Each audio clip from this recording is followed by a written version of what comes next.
Reading through the Bible in a year, June 25th, Deuteronomy chapter 30, Psalm 119, verses 73 through 96, Isaiah 57, and Matthew chapter 5.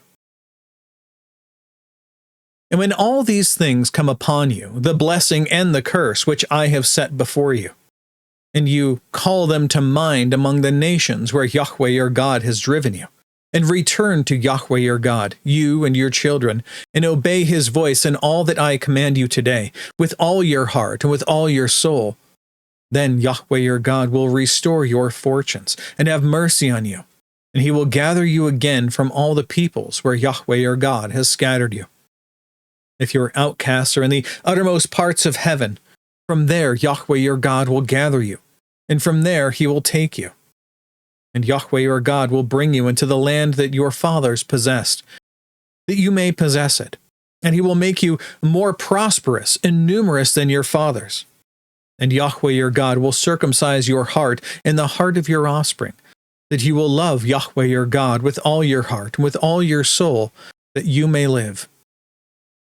And Yahweh your God will put all these curses on your foes and enemies who persecuted you. And you shall again obey the voice of Yahweh, and keep all his commandments that I command you today. Yahweh your God will make you abundantly prosperous in all the work of your in all the work of your hand, in the fruit of your womb, and in the fruit of your cattle, and in the fruit of your ground. For Yahweh will again take delight in prospering you, as he took delight in your fathers, when you obey the voice of Yahweh your God, to keep his commandments and his statutes that are written in this book of the law, when you turn to Yahweh your God with all your heart and with all your soul. For this is the commandment that I command you today. For this commandment that I command you today is not too hard for you, neither is it far off. It is not in heaven that you should say, who will ascend to heaven for us and bring it to us, that we may hear it and do it? Neither is it beyond the sea that you should say, who will go over the sea for us and bring it to us, that we may hear and do it? But the word is very near you. It is in your mouth and in your heart, so that you can do it. See, I have set before you today life and good, death and evil. If you obey the commandments of Yahweh your God that I command you today, by loving Yahweh your God, and by walking in his ways, and by keeping his commandments and his statutes and his rules, then you shall live and multiply, and Yahweh your God will bless you in the land that you are entering to take possession of it. But if your heart turns away, and if you will not hear, but are drawn away to worship other gods and to serve them, I declare to you today that you shall surely perish. You shall not live long in the land that you are going over the Jordan to enter and possess.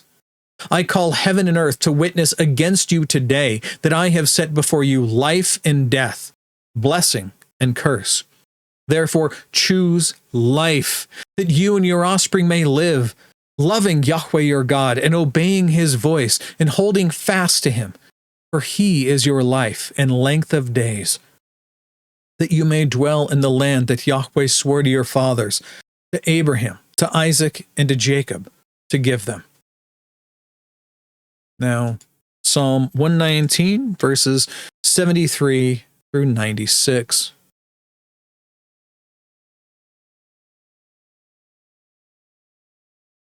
Yod. Your hands have made and fashioned me. Give me understanding that I may learn your commandments. Those who fear you shall see me and rejoice, because I have hoped in your word. I know, O Yahweh, that your rules are righteous, and that in faithfulness you have afflicted me. Let your steadfast love comfort me, according to your promise to your servant. Let your mercy come to me, that I may live, for your law is my delight. Let the insolent be put to shame, because they have wronged me with falsehood. As for me, I will meditate on your precepts. Let those who fear you turn to me, that they may know your testimonies. May my heart be blameless in your statutes, that I may not be put to shame. Kaf. My soul longs for your salvation. I hope in your word. My eyes long for your promise. I ask, when will you comfort me? For I have become like a wineskin in the smoke, yet I have not forgotten your statutes. How long must your servant endure? When will you judge those who persecute me? The insolent have dug pitfalls for me. They do not live according to your law. All your commandments are sure. They persecute me with falsehood. Help me. They almost made an end of me on the earth, but I have not forgotten, or rather forsaken your precepts. And your steadfast love give me life, that I may keep the testimonies of your mouth. Lamed. Forever, O Yahweh. Your word is firmly fixed in the heavens. Your faithfulness endures to all generations. You have established the earth, and it stands fast. By your appointment, they stand this day, for all things are your servants. If your law had not been my delight, I would have perished in my affliction. I will never forget your precepts, for by them you have given me life. I am yours. Save me, for I have sought your precepts. The wicked lie in wait to destroy me, but I consider your testimonies. I have seen a limit to all perfection, but your commandment is exceedingly broad. Now Isaiah 57.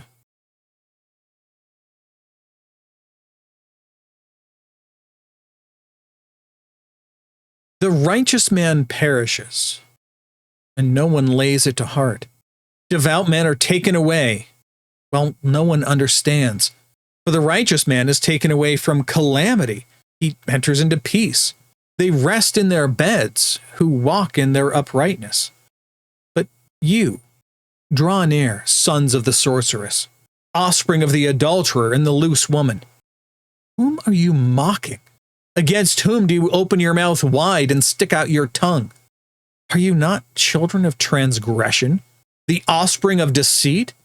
You who burn with lust among the oaks, under every green tree, who slaughter your children in the valleys, under the clefts of the rocks.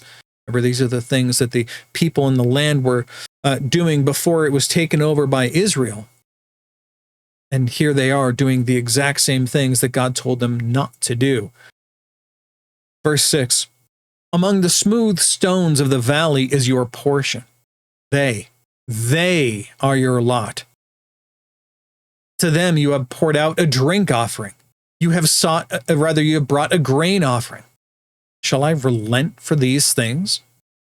On a high and lofty mountain you have set your bed, and there you went up to offer sacrifice. Behind the door and the doorpost you have set up your memorial. For, deserting me, you have uncovered your bed. You have gone up to it. You have made it wide, and you have made a covenant for yourself with them. You have loved their bed. You have looked on nakedness. You journeyed to the king with oil and multiplied your perfumes. You sent your envoys far off and sent even down to Sheol. You were wearied with the length of your way, but you did not say, it is hopeless. You found new life for your strength, so you were not faint. Whom did you dread and fear, so that you lied and did not remember me, did not lay it to heart? Have I not held my peace, even for a long time, and you do not fear me? I will declare your righteousness and your deeds, but they will not profit you. When you cry out, let your collection of idols deliver you. The wind will carry them all off, a breath will take them away. But he who takes refuge in me shall possess the land and shall inherit my holy mountain. And it shall be said, build up, prepare the way, remove every obstruction from my people's way. For thus says the one who is high and lifted up, who inhabits eternity, whose name is holy. I dwell in the high and holy place. I also with him who is of a contrite and lowly spirit, to revive the spirit of the lowly and to revive the heart of the contrite. For I will not contend forever, nor will I always be angry. For the spirit would grow faint before me, and the breath of life that I made. Because of the iniquity of his unjust gain, I was angry. I struck him. I hid my face and was angry. But he went on backsliding in the way of his own heart. I have seen his ways, but I will heal him. I will lead him and restore comfort to him and his mourners, creating the fruit of his creating the fruit of the lips. Peace, peace to the far and to the near, says Yahweh, and I will heal him. But the wicked are like the tossing sea, for it cannot be quiet, and its waters toss up mire and dirt. There is no peace, says my God, for the wicked. Now, Matthew chapter 5. So the next three chapters, 5, 6, and 7, are what are called the Sermon on the Mount. I'm going to read through the text. I just want you to, and I kind of change the way that I prepare this each time we go through it. But as I read this text, think ahead of time in your mind.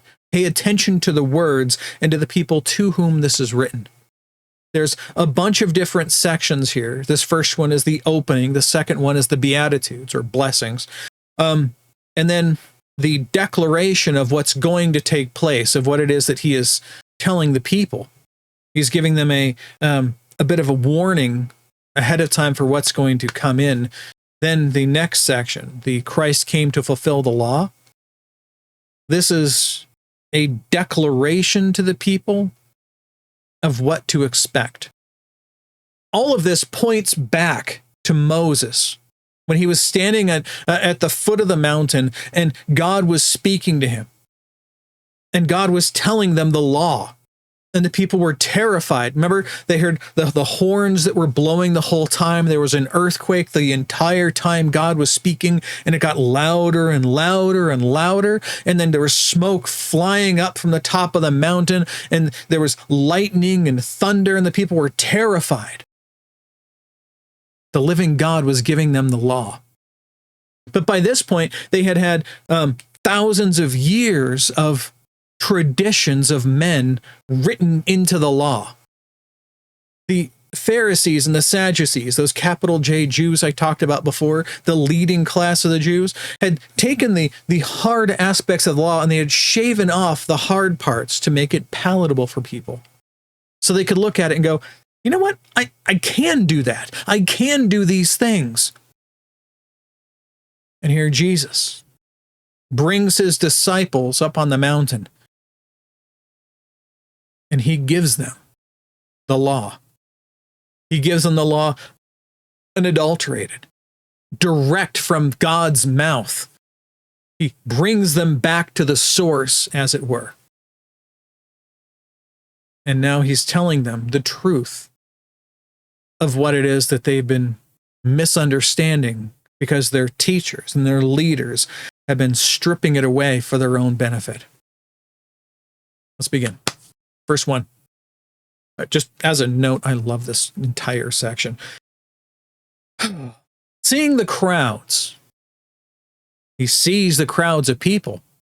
He went up on the mountain, and when he sat down, his disciples came to him. That's how they used to speak. It's not like today when the pastor stands up to speak and everybody sits down. It was the other way around. The teacher would sit and everybody would stand to listen. And he opened his mouth and taught them, saying, "Blessed are the poor in spirit, for theirs is the kingdom of heaven. Blessed are those who mourn, for they shall be comforted. Blessed are the meek, for they shall inherit the earth. Blessed are those who hunger and thirst for righteousness, for they shall be satisfied. Blessed are the merciful, for they shall receive mercy. Blessed are the pure in heart, for they shall see God. Blessed are the peacemakers, for they shall be called sons of God. Blessed are those who are persecuted for righteousness' sake, for theirs is the kingdom of heaven." Remember, this is a brand new group of people. They're just now learning about this new religious leader. They're following him. They don't yet know that he is the Christ of God. And so This next one it's a little hard for them to hear. But if you notice, he's slowly ramping up. Verse 11, blessed are you when others revile you and persecute you and utter all kinds of evil against you falsely on my account. Rejoice and be glad, for your reward is great in heaven, for so they persecuted the prophets who were before you. Once again, no one wanted to be a prophet. It was a horrible job. Your job all the time was only to tell the people the truth of what God was saying and what God was teaching. And if you failed to keep the law of God, well, what happened? You were the one who was responsible to tell the people of the doom and gloom that was coming to them. Most prophets were slaughtered. Yet God was vindicated when the things that they said came true. Verse 13.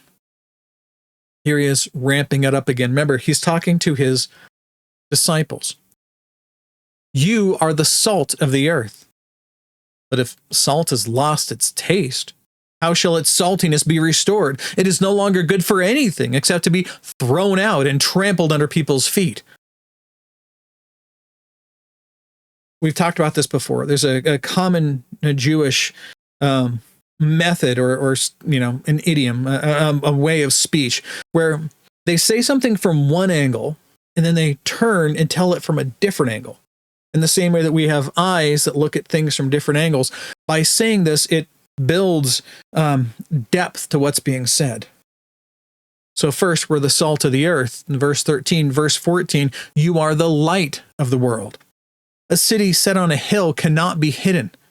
Nor do people light a lamp and put it under a basket, but on a stand, and it gives light to all in the house. In the same way, let your light shine before others, so that they who see your good works may give glory to your Father who is in heaven. Ramping up again. Verse 17, this is the part where he basically tells them to buckle up. Do not think that I have come to abolish the law or the prophets. I have not come to abolish them, but to fulfill them. That'll preach. For truly I say to you, until heaven and earth pass away, not an iota, not a dot will pass from the law until all is accomplished. Therefore, whoever relaxes one of the least of these commandments and teaches others to do the same will be called least in the kingdom of heaven. But whoever does them and teaches them will be called great in the kingdom of heaven. Remember what I said in the beginning. The people, the Pharisees and the Sadducees and the leading class of the Jews have been shaving off all of the parts. They had been the ones who had been relaxing these commandments to make it easier and more palatable for the people. So here he's giving them this context first. Whoever relaxes these commandments and teaches others to do the same will be called least in the kingdom of heaven. But whoever does them in their full, unadulterated content and teaches them will be called great in the kingdom of heaven. Verse 20 will shine differently by the time we get to verse 48. And you'll see why. Verse 20, for I tell you, unless your righteousness, that's your ability to keep the law, exceeds that of the scribes and Pharisees. Scribes are the lawyers, the experts in law, and the Pharisees are the most strict of the Jewish sects at that time. Unless your righteousness exceeds theirs, you will never enter the kingdom of heaven. For these are the ones who've been shaving it off. So now, starting in verse 21, he removes the veil from their eyes and shows them the true, unadulterated law of God. Verse 21. You have heard that it was said to those of old, you shall not murder, and whoever murders will be liable to judgment. But I say to you that everyone who is angry with his brother will be liable to judgment. So he's showing here that it's not just the thing itself, it is the attitude of our hearts that will be judged as if we had actually done these things. That is how holy God's law is. It is so holy that even our thought life is judged as if we had actually committed the acts directly. Verse 22, I'm going to reread it again, or I'm going to read this again because it's important. I say to you that everyone who is angry with his brother will be liable to judgment. Whoever insults his brother will be liable to the council, and whoever says, "You fool," will be liable to the hell of fire.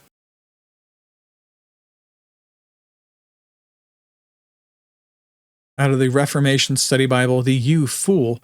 Apparently, Jewish law had sanctions against the specific insult raka, but Jesus shows that any verbal abuse makes one liable to eternal damnation. That's the term he's using here, is raka. So if you are offering your gift at the altar, and there remember that your brother has something against you, leave your gift there before the altar and go. First be reconciled to your brother, then come and offer your gift.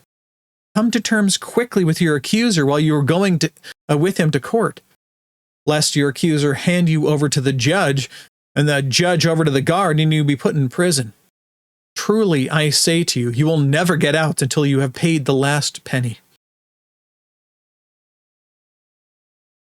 Oh, that's it, just anger. Nope. Verse 27. You have heard that it was said, "You shall not commit adultery." Well, that's easy. I haven't cheated on my wife, or maybe you're not married. It's hard to commit adultery if you're not married, right?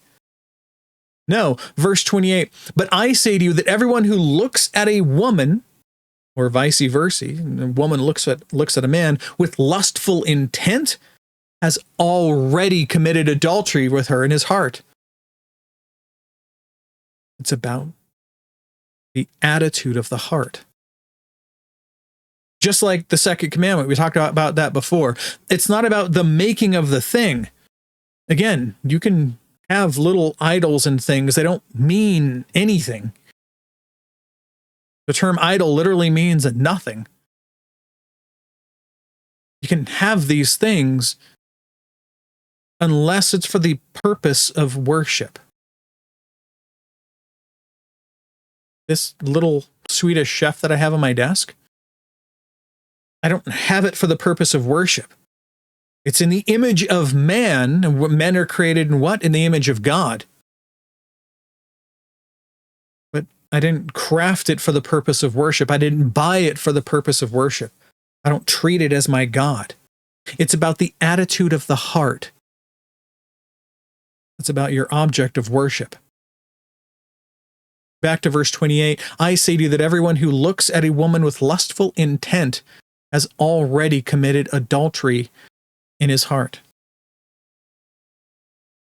If your right eye causes you to sin, tear it out and throw it away.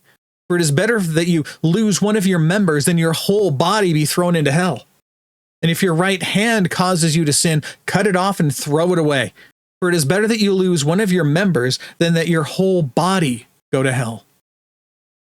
It was also said, whoever divorces his wife, well, let him give her a certificate of divorce.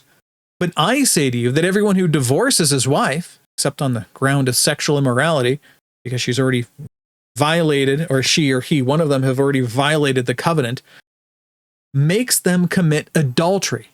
If you as a man divorce your wife for any other reason, you're making her commit adultery. Why?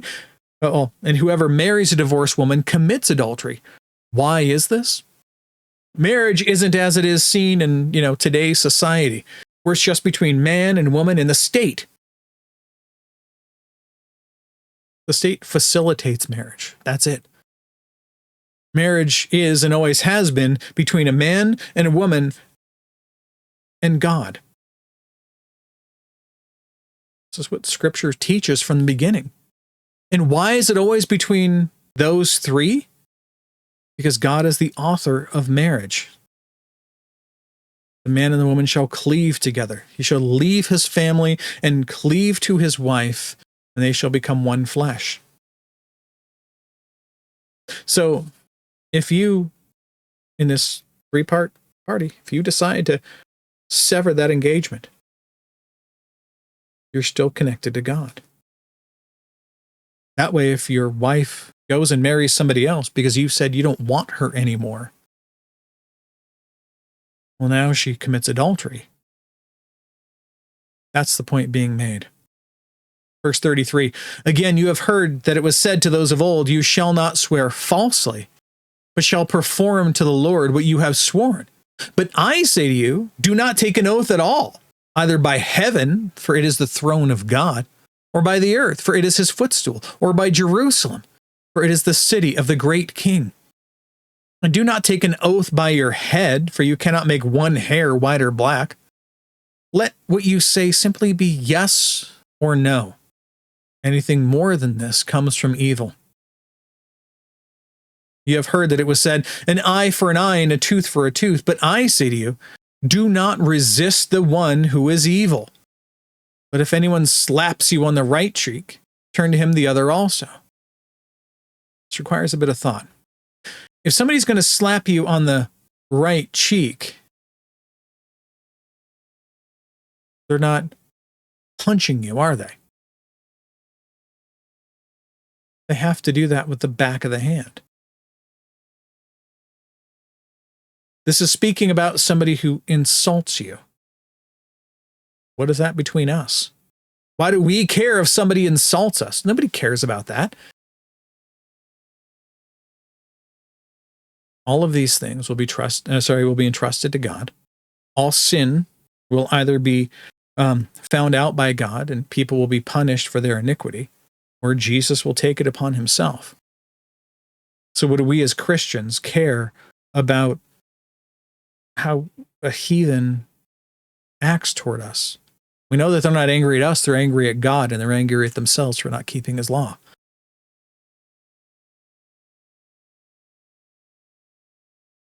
Verse 40, and if anyone would sue you and take your tunic, let him have your cloak as well. And if anyone forces you to go 1 mile, go with him 2 miles. Give to the one who begs from you, and do not refuse the one who would borrow from you. What has he been doing this whole time? He's revealing to them the truth of the law itself. Not the way it's been taught to them for generations. Every time it says, you have heard that it was said, this is something that these people are being taught. They're being taught this from the people in seminaries, the people in all of the advanced training schools for Jewish thought, for the Jewish religion. But he's saying they're wrong. God speaking to them from the mountain. Links back to Genesis. Verse 43, but you have heard that it was said, you shall love your neighbor and hate your enemy. But I say to you, love your enemies and pray for those who persecute you, so that you may be sons of your Father who is in heaven. For he makes his sun rise on the evil and on the good, and sends rain on the just and on the unjust. If you love those who love you, what reward do you have? Do not even the tax collectors do the same? And if you greet only your brothers, what more are you doing than the others? Do not even the Gentiles do the same? Remember what I said about verse 20? This is the conclusion of this thought line here. You must therefore be perfect, not as the Pharisees and the scribes. Verse 48, you must therefore be perfect as your heavenly Father is perfect. That's our standard of perfection. If you want to get to heaven on your own, absolutely, positively, you can do it on your own, as long as you keep the law perfectly, from the moment of your conception until the moment of your death. Because that's the time you're responsible for it. You can keep the law perfectly. You can walk right into heaven. But if not, you need a representative, someone who did keep it on your behalf and took your punishment that you deserved on that cross. And his name is Jesus the Christ. But we'll get to that story later. All right, that's all I have for today. That is all the reading and all of the notes. God willing, we'll be back tomorrow. Behold, the word of the Lord.